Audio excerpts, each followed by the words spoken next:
chance as well to get your hand on some loot.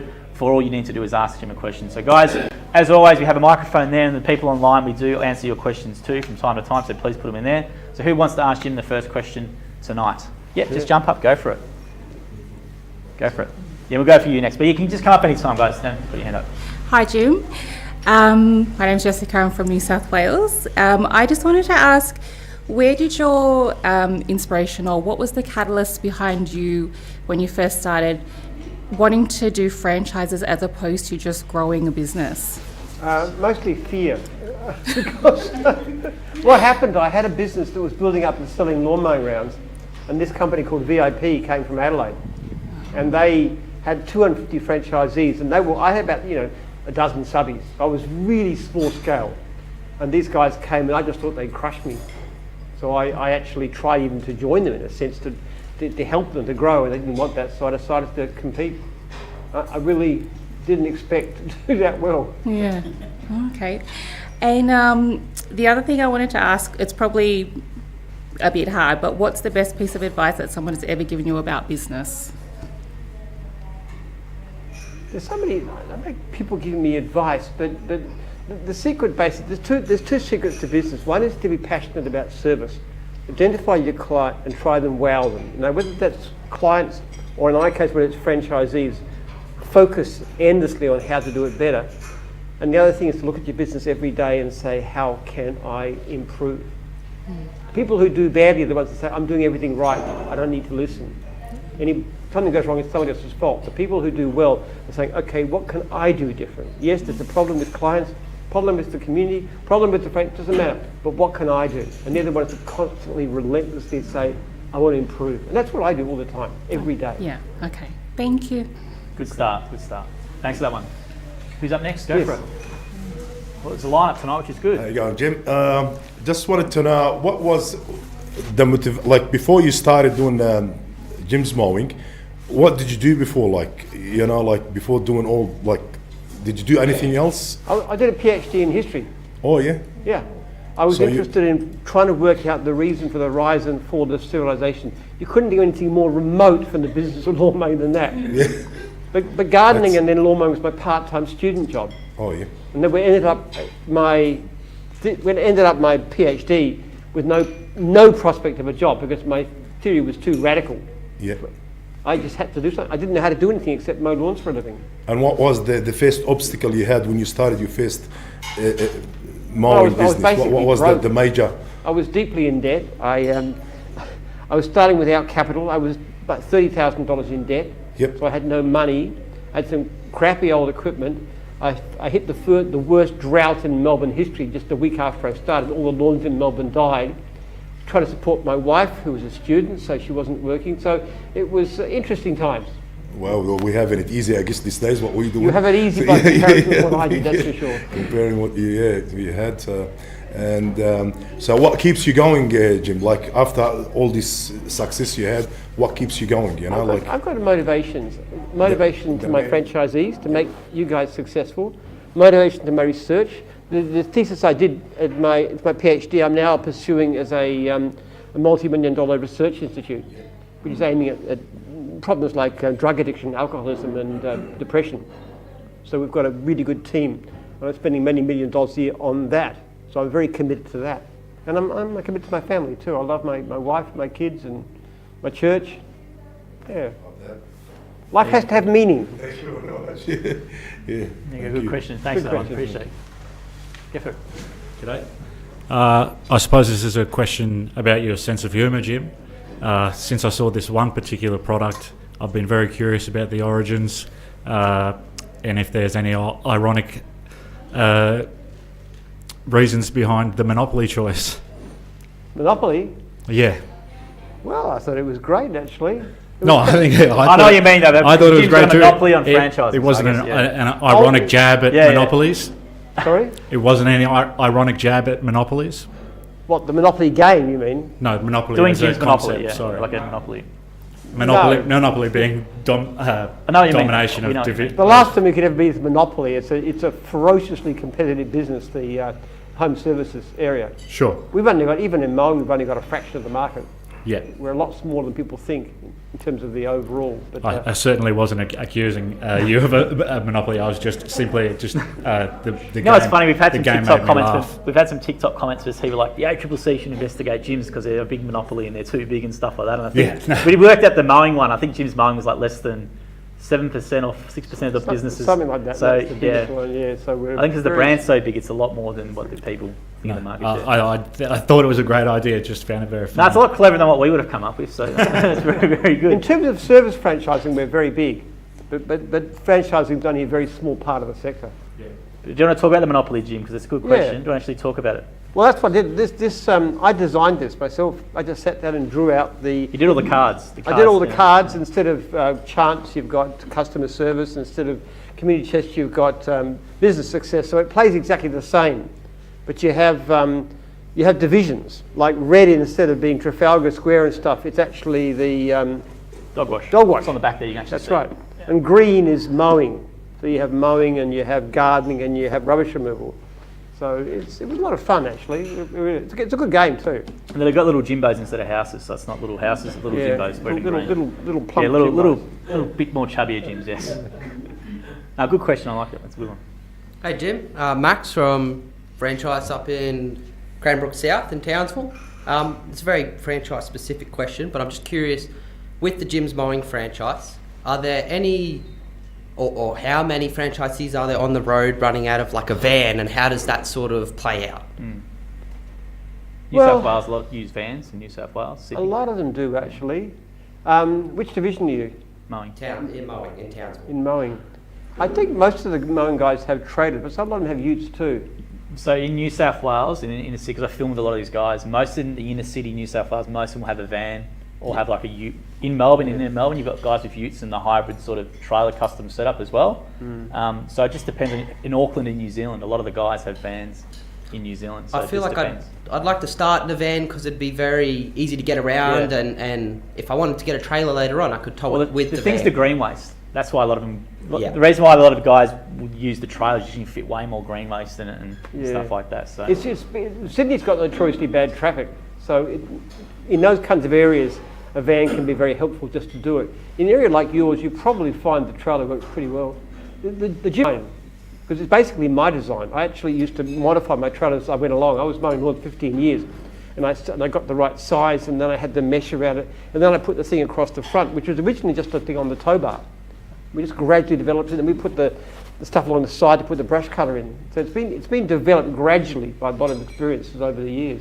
So the Jim's trailers are very good. They're very practical. in your area, I haven't heard of a franchisee using a van. Yep. Being Townsville, most of the guys there will run trailers. I'm not saying you can't do a van or a ute with an attachment on the back. It's just not common in Queensland. You've got a bit more space there, a bit more room. Curious with my options, but Yeah, no, it is an option. So in Yeah. the style guide, there's ute signage and there's van signage as well. If you do want to go that route, you can absolutely do it as well. Awesome. It's just, I think it's more for the green waste perspective. A lot of the guys will have the trailers because they can fit more in there and they don't have to go back and forth and stuff. I understand. But you can use a van. Thank you for your time. Good question. Hey Jim, my name is Michael from New South Wales. I'm going into the cleaning section of it. So I can see that for you. So my question is, you started off doing lawns and you've got your PhD in history. Did you, like, when you decided to branch out, what were you scared in, like, venturing out from mowing, because that's what you do? Is it like to open up like the other, like cleaning and pressure cleaning and all those other ones that you do now? I wasn't so much scared as skeptical. When I first started looking at cleaning, it wasn't. I didn't think the Jim's brand would work for it, because this is a guy with a beard and a hat. You mightn't think so, but this is a gardening image. That's what I used to look like. That is me with a beard and a hat, the way he looks mowing lawns. That's where it comes from. It's actually from a photo. So it's a very much of a gardening image. So when we started looking at cleaning, I thought, well, you know, the franchise system is good, but, you know, obviously you wouldn't use the Jim's brand on that because it's a mowing version. A woman wouldn't want to go out with Jim's on it, okay? So we started something else called Sunlight, and with little sprays and stuff, and sold a couple of franchises, couldn't find the work, gave them the money back. And then somebody came to me and said, what about Jim's cleaning? And I said, no, because it's a gardening image. And they said, we think it'll work. And I said, no, it won't. They said, look, we're so confident we'll work with it, we'll go into partnership with you. So I said, all right, give it a try. And it worked. So it wasn't so much me pushing it. Most divisions actually happen because somebody comes to me. So would that be the same with the building inspections and the rest of the divisions that you got as well? Oh yeah. Paul Comerford came to me about 12 years ago Yep. and said he wanted to do building inspections, and he built it from scratch. He's still running it. He's a great guy. He's the largest building inspections company in the country by far. It just started from him coming to talk to me. It happens all the time. There's somebody here tonight. Epoxy. Epoxy Floors. Who's that? Are you Johnny, here? he's not here, John. Oh, he's not You here. know he's from Warrnambool? Warrnambool. I know him pretty well. Yeah. He's an acquaintance of mine. Yeah. I'm surprised he was here. Well, this guy just contacted me last week, Yeah. and he started talking about epoxy floors. So we had a discussion on the phone, and what it's like, and what sort of equipment you use, what sort of training you use, and what sort of hourly rates you can do. And looked it up in the online, and I saw there's quite a lot of sponsored links, which is a good sign. Yep. Big business. So I checked that it didn't conflict with another division, which is floors, and they said no, it doesn't conflict with us. We don't do that kind of stuff. So I said, why don't you come to training? So he's here in training this week, doing franchisee and franchisor training. So Jim's Epoxy Floors may well be launching in the next couple of months. That's good. That's good. Somebody sends me an email. That's how it happens. Yeah. Oh, it's good. Thanks for that, Jim. No, good question. So new division, Jim, it's not overly as hard as what some people might think in regards to reaching out to you, at least if you've got an Yeah, idea. people are a bit startled how quickly it can happen. Absolutely. Hi Jim, Grant here from Brisbane. At what point, how long were you actually doing the mowing service before you sort of had a aha moment that you wanted to start doing franchises? And what was your next franchise after the mowing when you went, you know what, this could work as well? Yeah, well, basically it was cleaning, as I said before, and it just seemed obvious because it's a similar business with similar kinds of regular clients and a similar kind of structure. All the software works equally well for both. How long were you doing the mowing for before you actually decided to branch out into other avenues? I was a mowing contractor for 15 years, part-time and full-time. In fact, I had a gardening business continuously since 1970, and I completed my PhD in 1982. So I was doing gardening and mowing all through that period of very, very long studies. And then I was still actually out there mowing lawns until 1988, so quite a long time. And then I got off the road when I started the franchise. And then a few years after that, launched into cleaning. And then others come across like dog wash and the rest. Okay, thank you. Yeah, good question. Thanks for that one. Hi Jim. My question is, when you officially started mowing, how many hours did you used to work, and how many hours do you work now? And and did your personal life suffer because of the sacrifices for the business? Okay, no, it's a good question. I work pretty long hours. I would work morning until night. I used to mow about 12 lawns a day, and that's including cleanups and stuff. So people find that very difficult to understand how I did it, but I was very hardworking, very efficient, very desperate, very poor. But I never in all my business career ever neglected my children. I have never ever thought that was worth doing. I've always had time for my kids. In fact, one of the problems was I was divorced fairly on, not my choice. And my kids would come and stay. And that, to a large extent, wrecked my next two marriages because I was so focused on them for that 24 hours I saw them. I was so desperate to see them.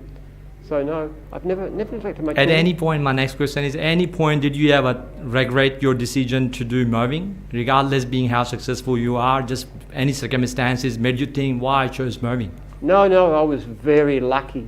Okay. I was very lucky to stumble into such a great opportunity. See, I had no idea. I had no idea it would be successful. I didn't even think. I knew I needed to make money to fund my research. That was my basic aim. This impoverished-stricken, deeply indebted person who's failed their PhD, basically, academic career. So I needed to become a multi-millionaire to be able to provide this research institute. I didn't think mowing would do it. It just happened to be very, very lucky. The good thing about it is in the service industry, you don't need a lot of capital. And I didn't have any capital in those days. You just need to be focused on customers and improving and doing better and building from scratch. Which is why some people in this room today quite likely become millionaires or multi-millionaires out of this business. Not most, but some of you very well may. Thank you very much. Good. God bless you. Yeah, God Very bless good you. question. Appreciate it. Go for it. Come up and ask. Hi, Mark from Gold Coast. just on something a bit lighter, but you touched on succession earlier today. So my question is, do you see yourself more as Yoda, mentoring others, or as Obi-Wan stepping back to let the next generation take over? Oh, I'm Yoda. I am definitely Yoda. I like talking to my franchisees and helping them in understanding things. Let me just give you an example. This just came up today, all right? A franchisee wrote to me. I'd written a letter, my 1 month letter, and he responded. And one of the things he said is, I really want to do commercial clients. It's a cleaning franchisee. He wanted to do, and he said, there's nothing in the system that teaches us how to go after commercial clients. So first of all, I said, particularly for laundry and cleaning. So I contacted the divisionals, which is Bill and Ali for those divisions, and suggested this could be something for them. But also, I then went to Joel and got some videos that were to do with how you find commercial jobs, including things like LinkedIn. And I also asked Joel to put up a separate category, which is to do with because commercial clients is something that laundry and cleaning is very interested in. So the point I'm making that it's not huge, but the fact that somebody has the gumption to contact me, make a suggestion, which we can do something, which can help a lot of other franchisees. And that's the thing I love to do. I can help him, and I gave him a bit of advice on things you could do, and I looked at cross-divisional work and normal stuff I do all the time. But then I took up that suggestion and put him onto these videos. Okay, that's good. Just a different question altogether, but something looking down the future. If you do you believe that the franchise model can generally create a more ethical business, or just scale mediocrity faster? It depends on the franchisor. Yeah. Some of the most unethical businesses in the world are franchise businesses. There are very good franchise systems, and I'll include McDonald's as one. Very well run, very ethically run, disgusting unhealthy food, and I won't eat it. But as a franchise, I enormously admire the way they operate. They listen to their franchisees, they're fair. But you have some absolute sharks out there. They are vultures, they are nasty pieces of work that go in, buy our franchise system, and then rip the franchisees off blind by using the power as franchisor. There are some disgusting people in this industry. One of the things I love to do with Jim's Legal is actually represent franchisees against some of these vulture franchisors, because they do such unfair things. Yeah. So, is franchising ethical? It depends on who's running it. Yeah, true. But that's one of the reasons why in your contract there's a clause that says nobody, even after I'm gone, can sell controlling interest of Jim's Group without the written consent of a majority of franchisees. And I'm quite sure my franchisee to be smart enough not to let the business be sold to someone of that nature. Yeah. Great. Thank you very much. A couple anyway, of really appreciate good that. original questions. We haven't had those before, either, Jim. They've been really good. Yes. Okay, that's about... Really good questions. Thanks for that one. Go for it. They're really good. Hi Jim, it's Jay from Brisbane. So I feel that the kind of ideologies you have and that you have built into this business is very unique and very customer oriented. But obviously human life has a span, and there's a birth date and a death date. So how do you plan to, where do you see this group 10, 20 years from now, and how do you would like to pass on this to the next generation after you're not able to control this? Well, first of all, this young man here has prepared a digital gym.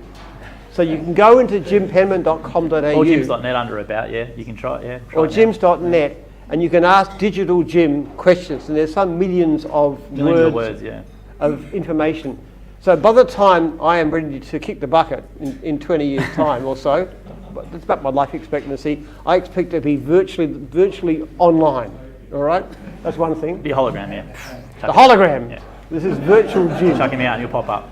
It's quite interesting, actually. I went through a whole lot of questions and asked them, and most of them are spot on. Some of them are a bit off. But Jim's a tough marker. He's trying to test his digital twin. I can see him in his conversations trying to ask all these things and trying to catch it out almost in a way. So it's not doing too bad of a job.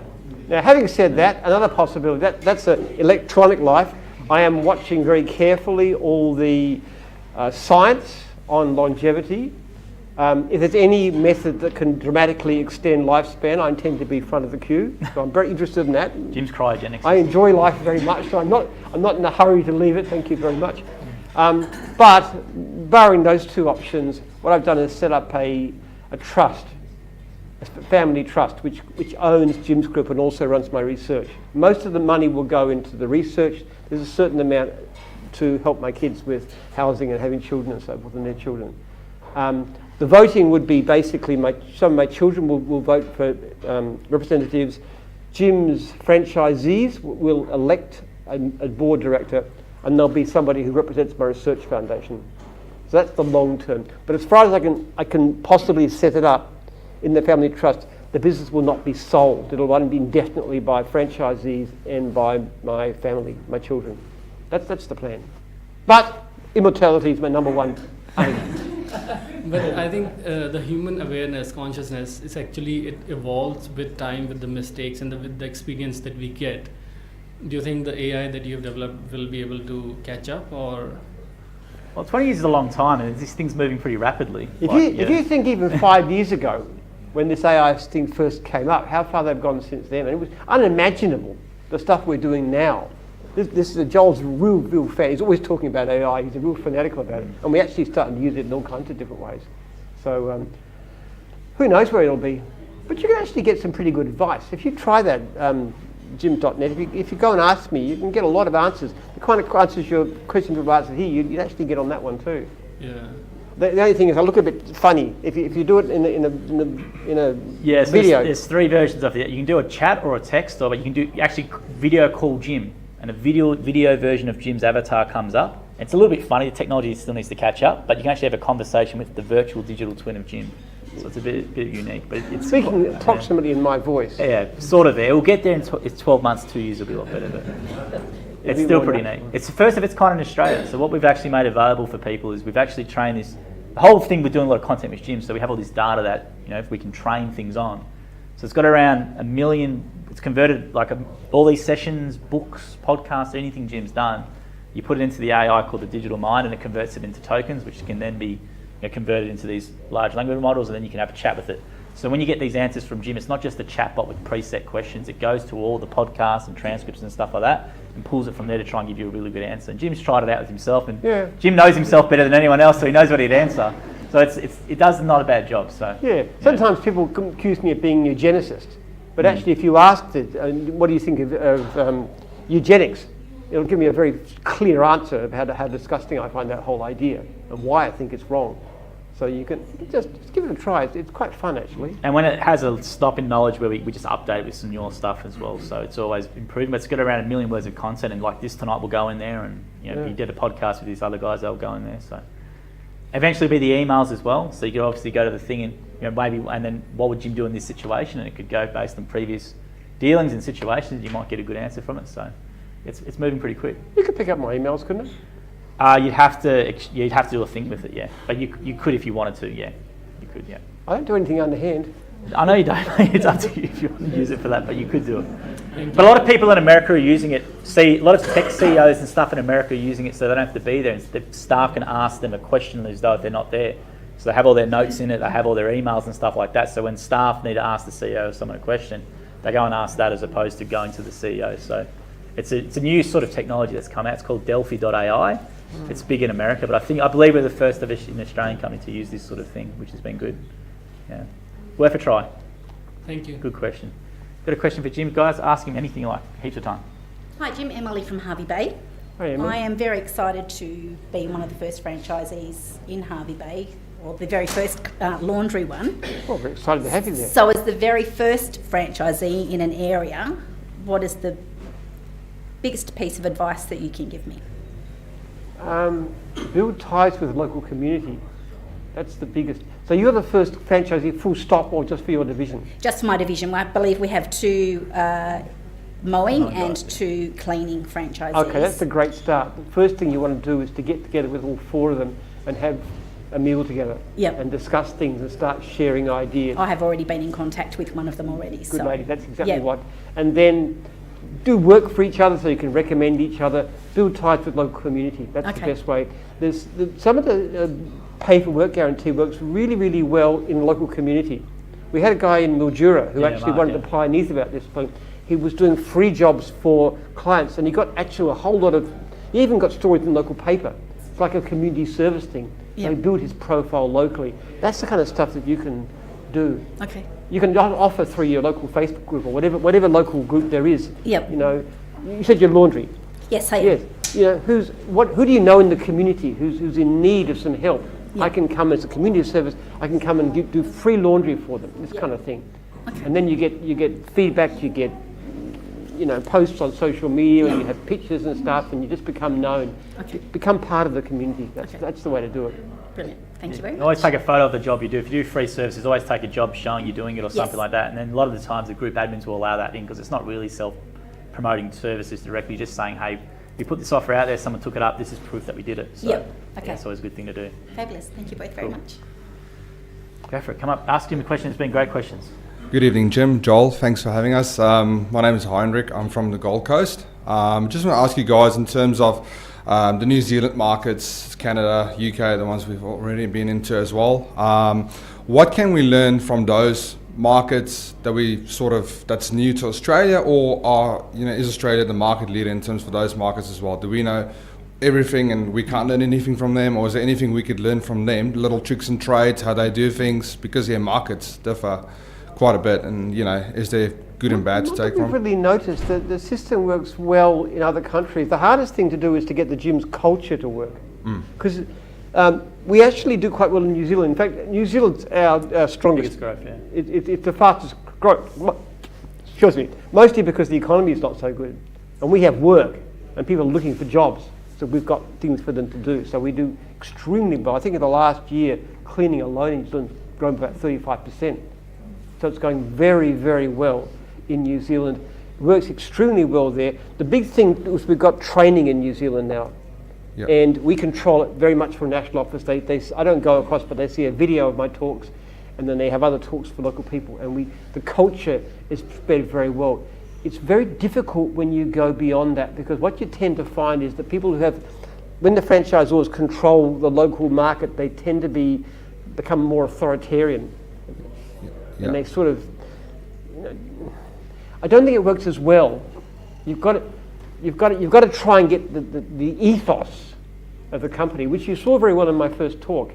Yes. We're very different. Yep. Unlike anything else in the world, even with the contracts and the IT and stuff, you still got to have the right attitudes. So it's difficult. We went into the UK, it did not work there at all. In Canada, we've got about 80, but it's never really grown and boosted.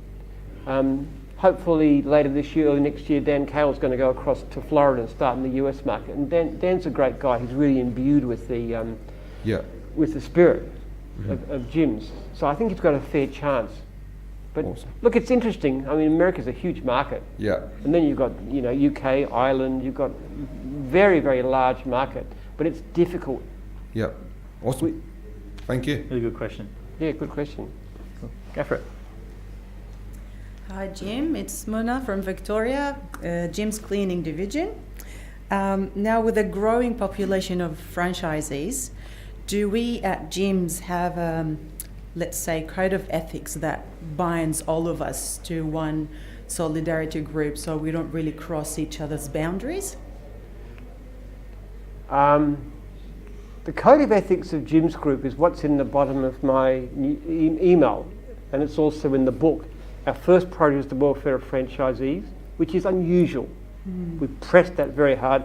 We're also passionate about customer service, which a lot of people are.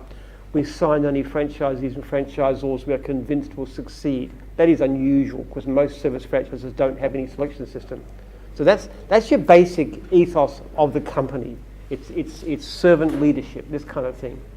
I'm talking about, I'm sorry I cut you off. No, you're talking about how you don't tread on each other's toes. There's not too many ways. Mostly different divisions support each other very well.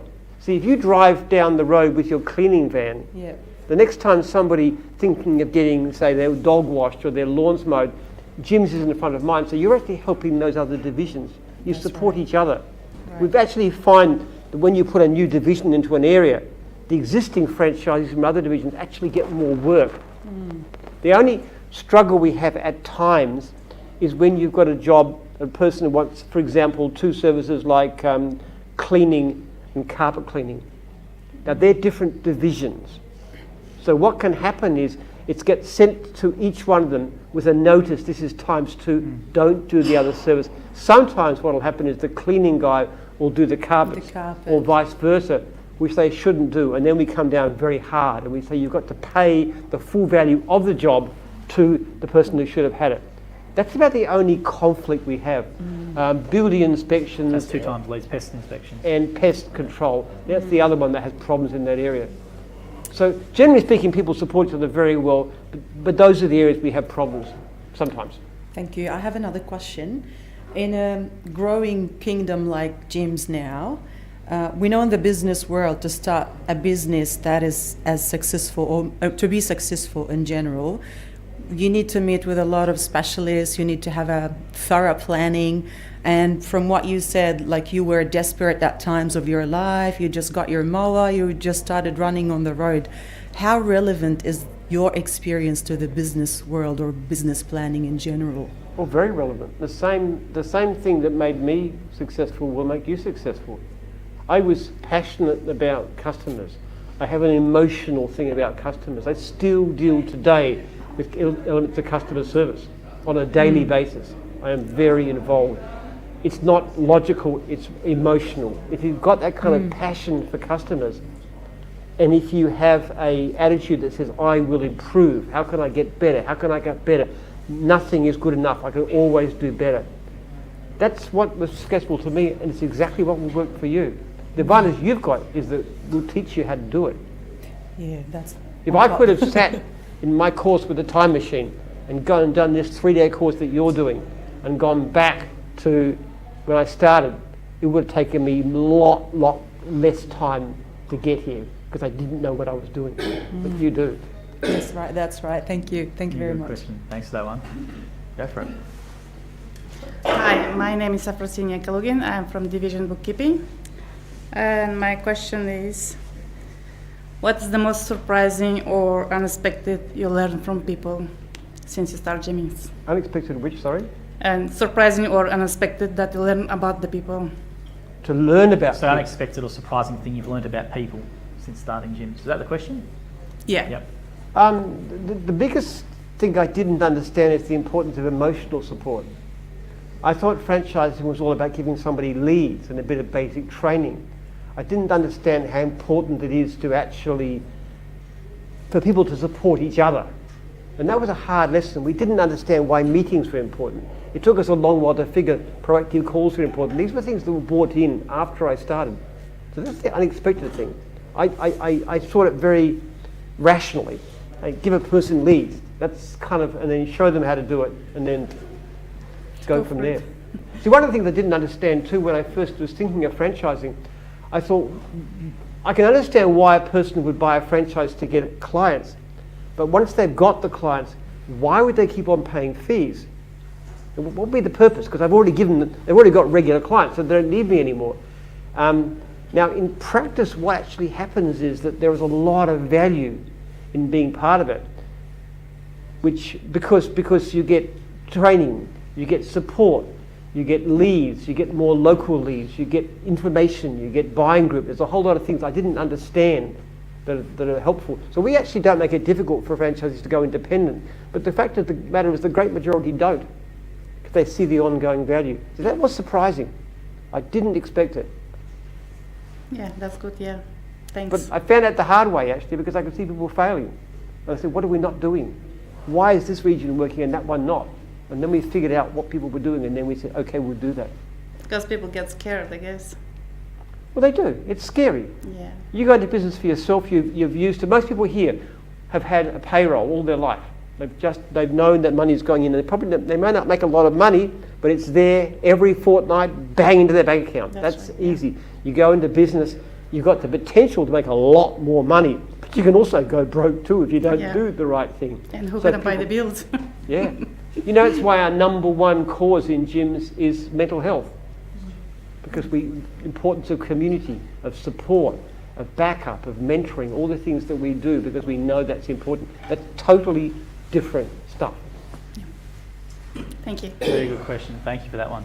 Any more questions, guys? Jim, we've got some more time, guys. We're going to come up and ask him anything you like. Please do, yeah. Just come up and ask him. Go for it. Great time to ask him. Got a few online, Jim, which I'll read out to you in a minute too. I've actually got one real quick one online from Peter Fagan, Jim. He's saying customer's been trying to get in contact with you and he can't get in contact with anyone. He's got a major complaint. What does he need to do? Customer online jumping on. Well, first of all, put a complaint through the system. Yeah, he's already done that, I think. Yeah. Just if it's the second time through, it should come to me. Just email Jim@jims.net. All right, there we go. That's for Peter. That's what they'll do in the call centre. They're instructed to do it. If a client rings back the second time when it's not being fixed up, they send it to me personally. There we go. Now, I don't always agree with the client.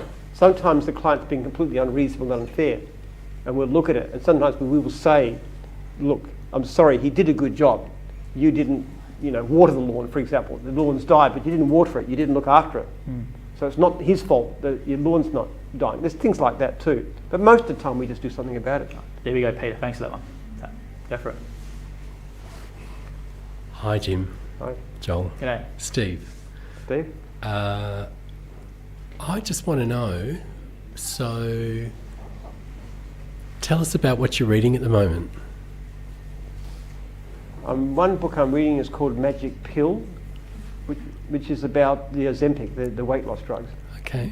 I'm very interested in those too because they actually intersect with my research. Some of the things we're trying to achieve with the research, which would help people cure some things like drug addiction and so forth, there are elements of these drugs that do the same, they work in the same way. So I'm very interested. This is the second time I've read it actually. What else am I reading? I'm reading I've got a talking book. It's called... Jim's a big Audible user. Big Audible user. All the time I'm driving in the car. But, The Men Who Killed the News, which is basically a hatchet job on Rupert Murdoch and his ilk from a very left-wing journalist. Now I take a different view. I actually like News Corp because they supported us really well during the lockdown when the ABC and the other left-wing press wouldn't lift a finger. So it's interesting. But I like to read different versions. I read right-of-centre stuff like The Australian. I read left-of-centre like The Atlantic Monthly. I read The Economist, The New Scientist. I just like to read a lot of different opinions and ideas. So it's fun. I probably read or listen to about 2 books a week. Okay. Can I ask Joel a question? Oh, I read a wonderful book too. Wonderful. I have to tell you this one. It was about Alexander the Great. Okay. The genius of Alexander, and actually made the point, this guy, and I think very forcefully, Alexander the Great considered one of the greatest military geniuses of history. Well, in fact, he was a murderous, sadistic, psychopathic thug, and he probably wasn't that great a general. So I love that kind of thing. It's very iconoclastic. So I loved that. In fact, I was so interested in it. I was reading it at night, and I had to finish. I read it all in about 12-hour stretch because it was so interesting. But the real genius was most likely his father, Philip of Macedon. So that's the kind of stuff I read. Anyway, go on, ask Joel. Now, so at jimpenman.com.au you can find Jim's audio book list. There's a whole list. There's heaps of books. All my book list, yeah. Yeah, and also on his AI chat, they're all. Jim's the books that Jim's authored? So no, that he's authored books on that there. he's reading. Yeah, unauthored on there, and plus he's got audio book recommendations. So, there's heaps of stuff. So the Jim's books are also available in audio format. Yeah, so you can download the Every Customer a Fan for free as an audio version. Yep. And you can get it as a PDF in Epigenetics and Character, which is the research you can download for a free PDF as well. It's a bit out of date now. I've changed it a lot in the last 6 months. He has changed a lot, which the new one will be out soon, but that one's you can get for free too. Yeah. Free isn't so much the issue. Driving in the car, listening to Jim tell stories, even if it is AI, is probably going to be really valuable, similar to this. I think the biohistory is on audio, isn't it? No, you never did biohistory and audio, but we can do it really easily now with the AI voice thing. We probably should do it. Yeah, we can do it. It's not a problem. Get it done. So Jim's got his own podcast too called Conversations with Jim Penman, which is more about the research stuff too. Sure. So that's on Spotify and things too. So. Yeah, did you bring any of the books here? I did, and I should have. I asked Charlie. Shouldn't we? He forgot to bring them. We'll get them. Thank you. Yeah, good question. But you should do your book on audio because I'm going to do the biohistory one in with 11 Labs with your voice. So we can do that. Okay, I could, but it's. Yeah. Yeah, you can do it pretty easily. Yeah. Hey Jim, Max from Cranswick South again. Just going off the book sort of question, I'm very curious. I'm going to look into Alexander the Great, but I'd like to know what you think, I suppose, the book that influenced your business life the most could have been. Well, probably Behind the Arches, which is about McDonald's. And I read that very early, like probably before I started franchising. I know they made a movie that was very good, but Yes, you're right. Yeah. Founder. The Founder. It's very good. I've seen that twice. Beyond the Arches, you said, yeah? Behind the Arches. Behind. But look, anything about McDonald's is interesting. Just how he did it and his principle. Look, he was a very interesting guy, actually. He was actually made his money out of Mixmasters. That's how he used to do it. He was still making his income out of Mixmasters when his first franchises were millionaires. He made nothing out of McDonald's in the beginning. And he actually set up a system that gave so much support that it was costing him more to support his franchisees than he was taking in fees. And the only thing that saved him was the fact that they figured out they could own the real estate or head lease on the real estate. Yeah. So the way he did that, and he was just fanatical. He just had this obsession, quality, service, cleanliness, and he was really emotionally driven to make it work. So I really admire that. Very smart businessman. Yeah, that's right. Thank you for that. I'll look into that. There's one other book you always talk about, Jim. The 7 Habits that's of the one, Highly yeah. Effective People. I think it's a wonderful book about business in general. But I only read that quite recently. I only read that about 3 years ago. I just again listened to it. That's Stephen Covey, isn't it? That one. Stephen Covey, yeah, that's a great book. There's so many brilliant books actually. There seem to be more and more books all the time.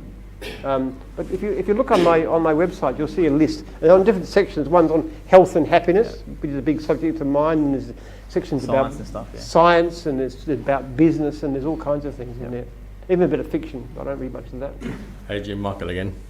Just a quick question. You know how you've been building all these other like franchises, like building and that. Have you ever thought of doing gym self-storage?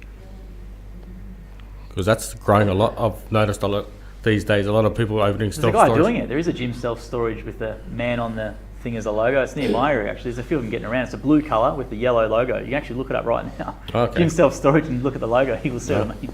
Fair enough. Actually, no, but my daughter Sylvia and her partner Danny are they're in the removals. They've got gyms removals, and they are looking at that actually. Yeah. But that's because they're in that area where they actually part of it. It's actually gyms removals and storage. Yeah. So that's something that they are Yeah, they want to considering do storage under it, yeah. because it's kind of in their area of business more than mine. Yeah. I don't tend to go for site-based stuff. Okay. Our whole system is based on services. Somebody calls or books online for a service, we come out and give a quote. That's the kind of stuff we do. We don't do very well in areas that are outside that. Like we had a go at health clubs some years back, and that was a disaster. Because what I was thinking, possibility, like, because it's out of that ordinary for self-storage, because everyone knows self-storage like a mobile self-storage. Like, I've seen some people that do like a taxi box, but like do like a gym's version of that, like a gym's self-storage box or something like that. You'll probably see it coming actually. They're very enterprising, my daughter and Danny. They've only been going 6 months. They're about to take their second truck this week. Lee and I have got, my wife and I have got a bet as to whether they're going to have 3 or 4 trucks by the end of the year. So they're a really red hot couple. So you're saying they're going to have 3 or 4 trucks, or who's got the position? No, I reckon they're going to have 4. She reckons 3. We've got a bet going. Oh, there you go. But they're a very, very dynamic pair. They're smart, enterprising. They're both young. They're about 21 years old. But they've got tremendous drive. They work really hard. They work incredible hours, like when the work's about, which it usually is. And it's just they're getting masses of. They've got 70 5-star reviews. 70. They're 5.0 with 70, which is some sort of record for the first 6 months in business. Yeah. And they're getting masses of referrals and all kinds of things, including referrals from within gyms. Like it's going very, very well. I know I'm rambling, aren't I? But proud parent. I'm a proud parent. Yeah, that's good. I have some great kids. I have some wonderful kids. I've got 10 children, you know. Oh wow. I like but with what you were saying is, so you've got an idea for a division. So what would you look for in a new division? Like just general. You sort of mentioned before. What were the general guidelines when someone goes with your division idea? What are you sort of saying? Well, mostly I look at. So I wouldn't really know what to do with something like storage because I don't understand how it works, or I don't know that industry well. But if you come to me like epoxy floors, or last year one of our mowing guys came up with driving school. Now you look at it, you say, okay, first of all, can a franchisee make good money? That's the important thing. Is there a good hourly rate? I don't want him working for $40 an hour. It's got to be able to see at least $70 an hour as a reasonable amount of earnings. Is it a big market? We don't make a lot of money per franchisee, so to have a successful division, you have to look at least 20 or 30 franchisees fairly quickly to make it work. And then, if that looks good, then look at the training that's necessary. If we can train them people to do it, it's easier to grow. All the big divisions we've got are actually something you can train people in. But the most important thing of all is looking at the person who's doing it. Who's going to drive it? Because it's their initiative. We'll support, we'll mentor, we'll advise, we'll train, but you've got to have the drive to be able to do it. So like epoxy floors as an example, you've got a guy who's actually been very successful in that industry. He knows it backwards. Very dynamic, impressive guy. Yep. So I think he'll make a great franchisor if he goes ahead. Thanks for that. Appreciate it. Could be you down the track a bit, you never know. Yeah, never know. There could be somebody in this room who actually starts a new Jim's division one day. But if you did, I'll tell you what I'll look for. I will look for, you're going to make good income. And I'm talking about several $100,000 a year, so you've got to be successful. You've got to have a great customer service record.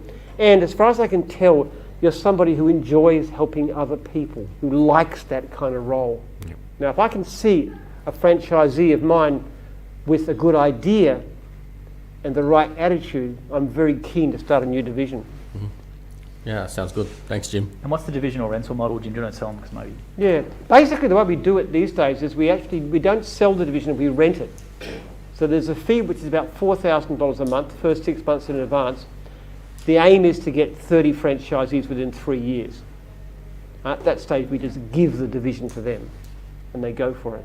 So that's the model. That's been going quite successfully. Bathrooms is probably the latest one to get. Bathrooms just hit 30 and Yeah. we've just signed over the division to them. That's been going only about 18 months, I think, isn't it? Just under 3 years. Just He under was 3. stressing a bit because he was around 28 franchisees or something like that. And he got to 30, then he goes. Yeah, I know. Scratch and Dent. Scratch and Dent, Jay. Scratch and Dent hasn't quite made. He's got about 24 after 3 years, so we just give him another year to go because he's doing well. So we're not rigid about it, but that's how we do it. We don't want people to put a lot of money into to buying it from us. We want them to put the effort into making the business grow. Any more questions for Jim, guys? There's a few more online. Yeah, come up and ask Jim anything you like. Hello, Jim, and good evening, everyone. My name is John Aru. I'm from Brisbane. I just want to ask 2 questions. The first one, Jim, what makes your business survive for 36 years? What makes it survive? What makes your business survive for 36 years? Well, it's always been profitable. I don't know about people who run businesses that lose money. It's always been profitable from the word go. From the day I started pushing a lawnmower around back in, however many years ago, 40 years ago, it's always been profitable. I just keep on improving it. But I think one of the things about me is that I'm very, my wife says I'm like a force of nature. I'm very determined.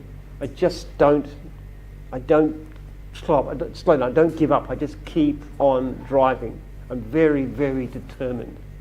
And that's a large part of it. Determination, never give up, keep on growing, keep on learning. Something made a mistake, you've lost a bit of money, that's a mistake, okay, doesn't matter. Learn your lesson, go on, do it again. And I keep on trying different things, and I make a lot of mistakes. Just keep on learning, keep on trying, keep on experimenting. Just keep on pushing. I just got that nature. But it's fun, business is really fun. It's like a giant computer game with endless levels, and you're always learning more levels, and you've got to fight the boss, and then you beat the boss, and you go to the next level and stuff. But you get paid for playing it, Isn't that a great deal? Thank you. Yesterday you talked about year of democracy, yeah? I know you so fit more than anyone. I thought you were too old the time I was in Brisbane. Some people they say I was too old. Too old, yeah. Yeah. Some they say. He says you're fit though, so. Listen, young man, let's have a game of squash. If you think I'm too old, I'll challenge you. Yeah, true. You are still stronger and more than me. Yeah. You don't need to get old. I don't believe in getting old. I might have to die one day if I can't avoid it, but I don't need. I am full of energy. I just run for the sake of it. I was going to the city the other day and I was running. Look at me. Who's this geezer? He's racing, running down the street. Lots of energy. Got to stay fit. Second question. You are an iconics. It's too far. You've done a great business. Some business they exit market at 5 to 2 years, even 1 year. Yes.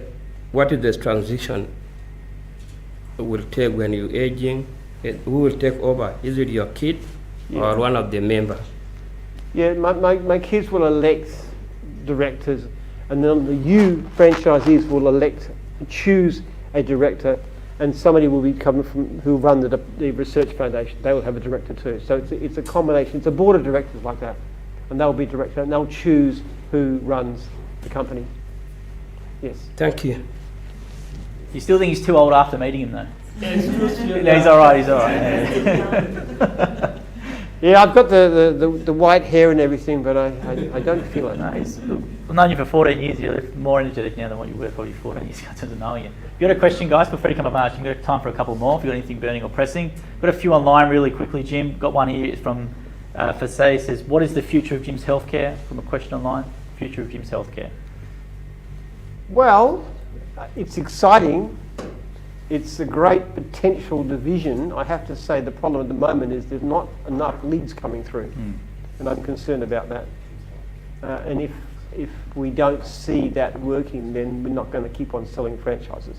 Until they sort that. So I think it's a great potential division, but they've got to figure out how to get a lot more leads than they are right now. I had an email from a franchisee today about this. And I said to a potential franchisee, and I said, you should hang on until and just make sure this thing's working. We've actually had divisions that have failed. We had a division called, interior design, which is basically about setting up houses for sale. We got 4 franchisees and it just didn't work. Just did not work. So what we actually did is we gave them all cleaning franchises. 2 of them went on to become franchisors. 2 of them become franchisors, so they're great ladies, they really were. So we do that. We also had Jim's Beauty, which didn't work too. Not everything we do works. So. I've got another one here real quickly from Mark. Says, what are the startup costs for Jim's life coaching? Jim's life startup costs. I don't know what the startup costs are. I don't know, I'm afraid. I think it's just signage, and there must be some training course they've got to do, but I don't know outside of that, to be honest. I don't know what the cost is. Yeah. I don't think it'd be too much, but I don't think it'd be too much, but just inquire for that one. If you're interested, just email me, Jim at Jim's site, then and I'll send you through the information. Cool. Yeah. Got another question? Go for it. Hi, Jim. How did Jim's life coaching start? I'm actually very curious on what the story was, or if someone approached you. Life coaching. Life coaching. Oh yeah. What happened is Sue actually approached me about it. She was running a system which was an American-based system, where they did this coaching system, which looked very good. But the only problem was it was really far too expensive. Yeah. Really too costly. And a lot of it was going back to the States. So I said, that's not going to work. It's too much money. It's a great thing to do, but you've got to make it affordable. So what Sue sat down, and she spent like 6 months writing a detailed manual how to do this coaching thing. And she's got her first franchisee who's been going for a while now. He's doing really, really well. In fact, one of our newest franchisors about to start is somebody who started as a franchisee, got Jim's life coaching, which he says made all the difference from succeeding, and he's now done so well. He's made a stack of money. He's become the local franchisor in that area, Western New South Wales, for mowing. That's awesome. So Sue is the franchisor? Sue's the franchisor. Yeah. And did she approach you? She approached me, like it usually happens. I love the idea. Life coaching is when you help a person to understand their goals and help them to achieve it. So you say, a life coach will say, what do you want to do? What's your aims in life? Okay, let's work out steps to do that. And I've actually done this through my church. We did a course on how to coach people through my church, it's a great system. It's not telling people what to do. It's helping people to do what they want to do. And quite a few of our franchisees are actually using life coaches within gyms. And franchisors, yeah. And franchisors too. So it's actually going remarkably well. It's also a very different sort of business in the services industry because it's just a direct one-to-one with a person more than anything, isn't it? Rather than so much you go out and you complete a service. How did you decide that that would be profitable? Well, I didn't decide it was going to be profitable. I thought I liked the business. Yeah. I think life coaching is a fantastic thing to do, and so my challenge to Sue was to make it profitable, to make it work. I didn't want to sell a whole stack of franchises and then find there was no work. In fact, it's done very well, mostly internal to gyms. Yeah. It's actually proved very successful, and it's getting a lot of referrals within because it's so good. Are there prerequisites to something like that? You got to do the. They can fully train you. We got to do this extended course training thing she's got, and that's what I think. I don't know how many months it takes, but Sue could probably answer better for that one. But you do have to do. There's no certificates or nothing, I believe, to do it, but you got to be trained in their program and course and stuff like that. I understand. Yeah. It's not been one of the fastest take-off divisions. Actually, it's taken a little while to get going. But that's the case of. We just don't want people to buy franchises and then not have enough work. But so far, it seems to be going very well. We've had some extremely good feedback. One of the things we are looking at is actually giving this as a service to new franchisees to have someone that's extra apart from their franchise or coach them. Some divisions are starting to do that. I think that's a great idea. Yeah. Thank you. Yeah. Get a question up there, go for it. Good evening, Jim, and good evening, everyone. And first of all, thank you for giving me this opportunity. And my question for you is, when we think about business, the other side that I think about is competitors and all that. So all these years, did you have any competitors, or did you consider anyone or anything as your competition? Well, in the beginning, it was VIP. When I first started, they had 250 franchisees. By the time I saw my first one, and they were massive. They were huge. So I distinctly competed against them. But I discovered a wonderful weapon, actually. What I used to do, I was very careful who I chose. I wouldn't take anybody that I thought might fail. And I gave very good support. And what I would do when people would come to me and say, why would we buy it from you when you're running a business from your basement rather than VIP, which is interstate? And I said, well, we're different. I wouldn't bag them. There's differences. But here's a list of my franchisees. And you go and ask for their list too, which I knew they wouldn't give. And they'd ring my franchisees and they'd say, what do you think? And they'd say, Jim's is great. My franchisees sold the business far more effectively than me. So that was my competitor. It wasn't so much competition for jobs. Competition for franchisees is the big thing. We could have 10,000 franchisees. We could find the work. The difficulty is finding enough quality people to take franchises. That's the hardest part. Yeah, but I think when we thought of taking the franchisee, we had no doubt. It was just only one in the mind. So yeah, thank you so much for everything. Yeah, well, we're pretty big now, but we weren't in the early days.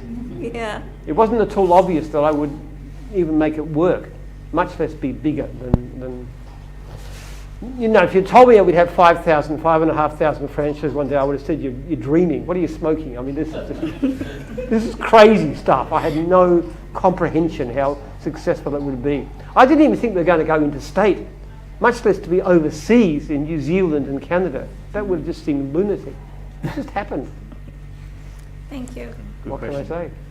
Cool. So, Jim, thank you for all the questions tonight as well. We really appreciate it. So pick your three favourite, Jim. So the three favourite questions of Jim get the first choice of the prize. If you ask the question, you can take anything from here as well. So you can pick any item too. So I'd like that question about Harvey Bay, about how you get started in a new area. Who said that? Is that lady? Yep. Yeah, Come up and pick what you like. Go good. for it. First, pick on anything you like. What was the next one there, Jim? Somebody asked, was I ever unhappy about mowing? Nobody ever asked me that question before. Unhappy about mowing? Yeah, that's a good one. Grab it, anything you like. I just need something a little bit to fit in my suitcase. Okay, so anything here? Yep. There's hats, there's shirts as well, bucket hats. And the question about what was unexpected. Go for it. What happened that I didn't expect? That's, again, a new question that nobody's ever asked me before. Cool, go for it. And everyone else who asked the question, guys, Who see me at the was- end, that you can was- get one as well. that was you. Anything you like, take anything you like. You can take Monopoly, absolutely. Thank you. Yep. And what would you like? Anything you like. Yep. Give 1 second, guys. 1 second. I'll just close off, then you can come up. Yep. The book or You can take anything. Yeah. You should already have a copy of the book, but you can take a Monopoly for sure. Grab it. Go for it. Take what you like. Cool.